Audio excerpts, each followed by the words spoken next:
Welcome to MiConvert. In this tutorial, I will show you how to convert JT files to PLY format, completely free and online. Open your browser and search for JT to PLY MiConvert.com. Click on the first result to go straight to the converter. You are now on the JT to PLY converter page. The interface is clean and easy to use. Let's upload a file. Click the Choose File button. A file picker will open. Select the JT file you want to convert, then click Open. Your file is loaded and ready.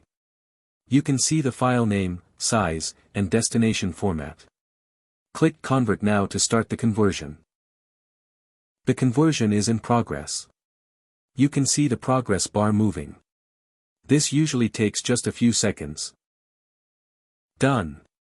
Your file has been successfully converted. Click Download to save the PLY file to your computer. That's it. Visit MiConvert.com for more free conversion tools. Subscribe for more tutorials. Thanks for watching.